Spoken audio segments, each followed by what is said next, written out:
wants to be king! Before we get into the content today, I want to say a few words to a couple of people.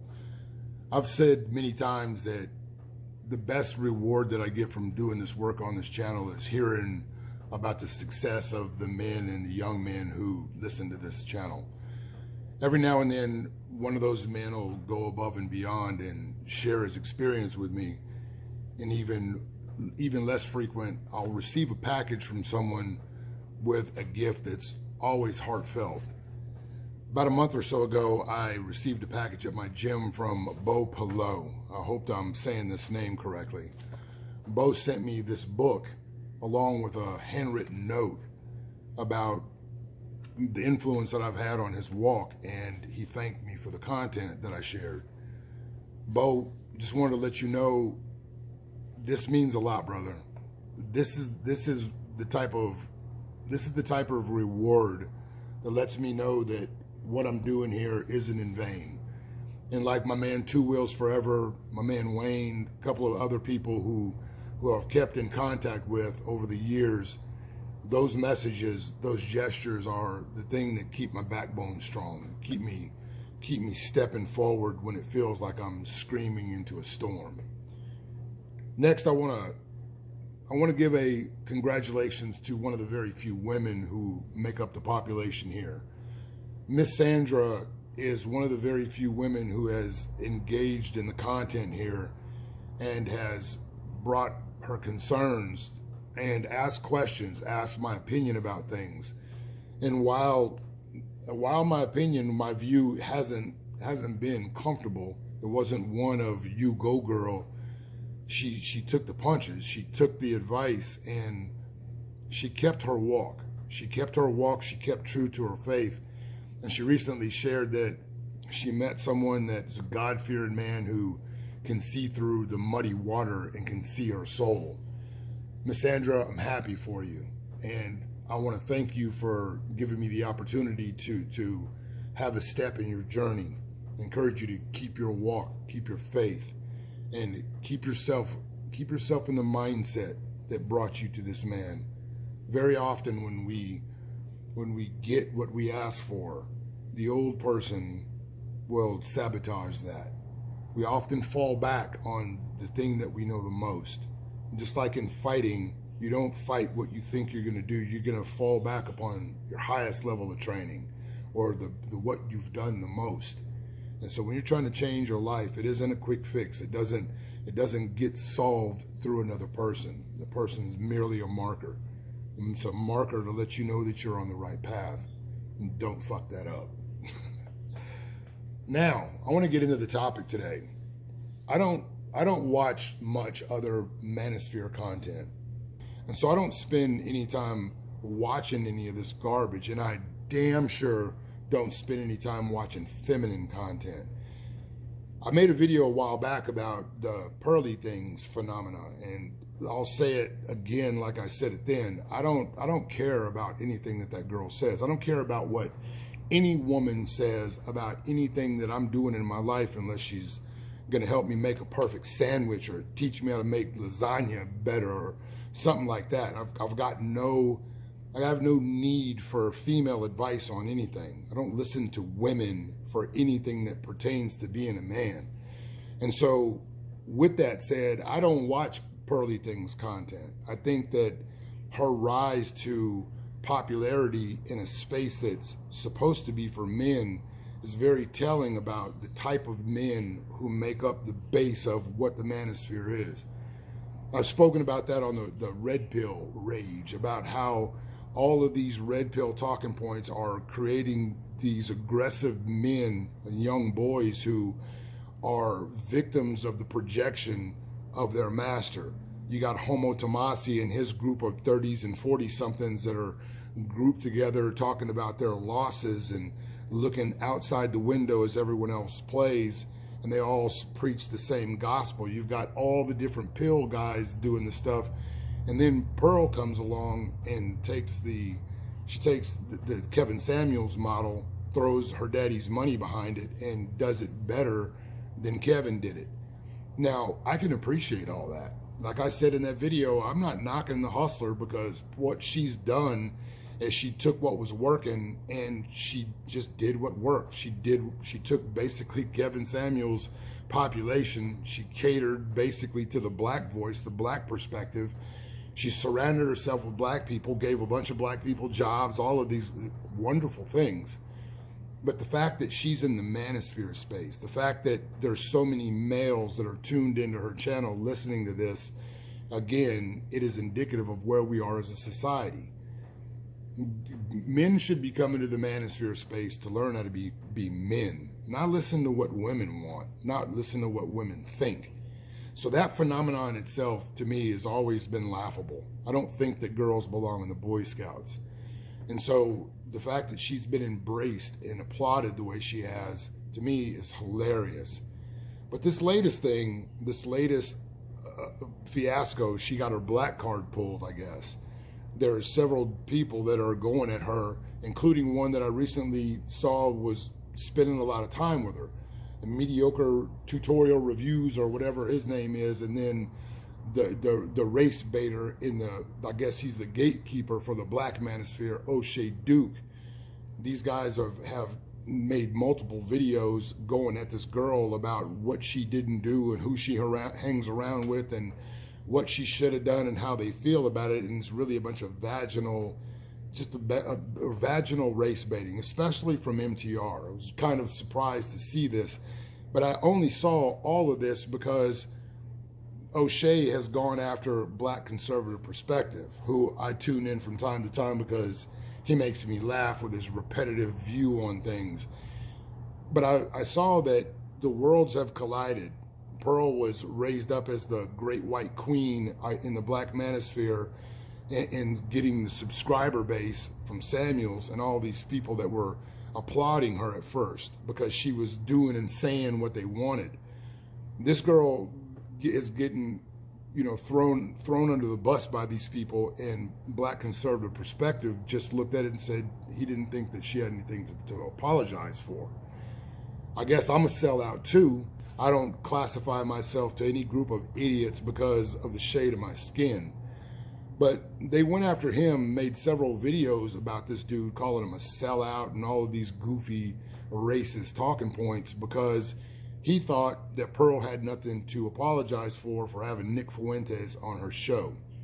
And I agree with that. I agree 100%.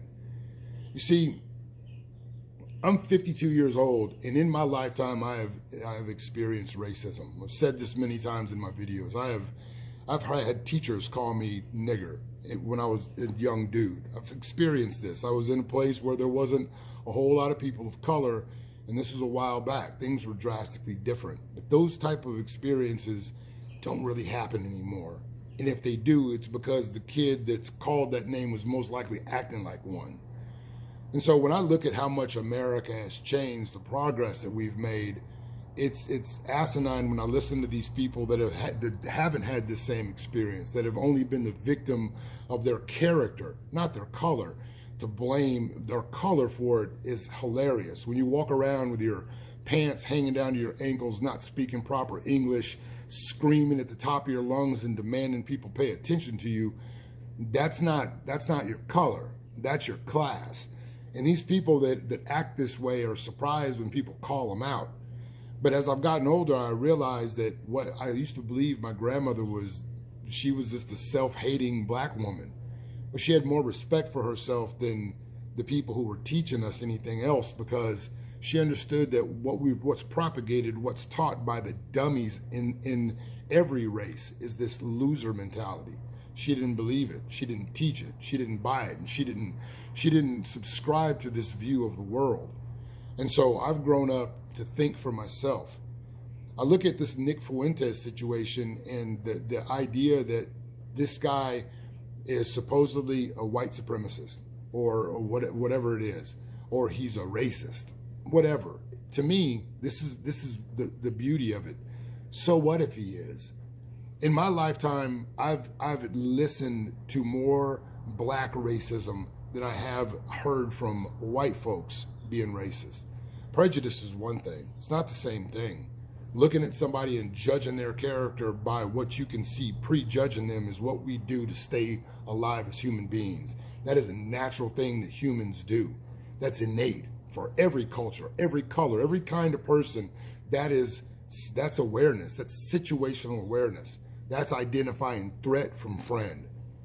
But being a racist, even when you think about it at its purest form, those are people who believe that if you're a German, you should stay German. If you're a Mexican, you should stay Mexican. If you're going to procreate, you should keep your bloodlines clean. It should be pure. When I was young, I used to look at that and I thought it was hateful because that's what we're taught. I believed that the man with the funny mustache believed all the things that we're taught. But I think that when you look at it and listen to what's really said, most people feel that way. Proud black folks like O'Shea Duke Jackson, he's admitted many times he'll never work with white folks. You have clowns like Umar Johnson talking about how black folks should only make babies with black folks and castigates people who find love with people from a different race. You have all these people, the clown that went on C-SPAN talking about eliminating the white race because that's the only way the victims can stop being victims, and completely ignore the fact that the victimization of black folks happens more often than not at the hands of their own. Being a racist, thinking that you should stay within your race, doesn't make you a bad person at all. But thinking that you're better than someone because of the color of your skin, that's just ignorance. That's a social construct that's pure ignorance. Only stupid people believe that. Because once you start dealing with money, once you start dealing with power, you'll realize that the only color that really matters is the color of money. And the people who hold that are all different nationalities. And so this idea that Nick Fuentes is some horrible person and anyone who comes within his sphere of influence should be castigated, they should be denigrated to the lowest dregs of society because of what he feels and what he believes. More often than not, that rhetoric is coming from the mouths of people who have said far worse things, more hateful things toward people who have said and done nothing toward them. I didn't see anything wrong with what has enraged so many people. The truth is very painful. And the truth of the matter is slavery was facilitated at the hands of Africans. Africans sold other Africans to whoever had the money. But this victim narrative that keeps the divide so wide in this country is this roots narrative that was just a spin. It was an emotional spin, propaganda to incite the dummies. And it did it. I watched that as a young guy and got outraged. That's what it was for. That's what propaganda does. Black people claim to be so strong, so independent. We don't need anybody. But yet they break down to pieces when a white person says, leave them alone, walk away. White folks should be castigated. You got to get away from them. Get away from Whitey. Scott Adams says white folks just get away from these ungrateful blacks. And all of a sudden, the same people that were telling their own to get away are mad because the other person heard them and chose to walk away. We've got a lot of people pretending to be intelligent, pretending to be leaders, but it's not hard to lead sheep. All you have to do is feed them. Feed them a little bit, give them some water, and you can open the gate and they'll follow you anywhere. And that's what we have with these cults. All of these little sheep flock from Kevin Samuels to Pearly Things, and they listened to her and played her videos and celebrated this white queen. All of the other dummies in her crowd celebrated her because she was saying what Rolo says. She was saying what Fresh and Fit said. She was saying what I want to hear. And all of these weak vaginal beta males celebrated this girl. And now the empire is falling apart because they're revoking her black card now. Certain people have said from the jump that she'd never had any business in the manosphere, and I agree. And that's why I think that all of this circus buffoonery is hilarious. But Pearl doesn't have anything to apologize for at all. She can think, feel, say whatever she wants to. That's the beauty of freedom. That's the beauty of being able to think for yourself, to deduce whatever outcome you come, believe what you want, say and feel as you wish. The problem is the people that are pretending to be so strong, the people that are pretending to be leaders, are paper tigers. And the moment you splash a little water of truth on them, they fold like little puppies. This whole sectioning off of the manosphere, all these groups of victims, is hilarious to me. Pearl is finding out exactly how it is when you hang around with little boys and losers and beta males. Pearl has nothing to be ashamed of. She has nothing to apologize for. She's in a space she doesn't belong, but she's been welcomed by a lot of you clowns that wish to castigate her now. I think that in itself is hilarious.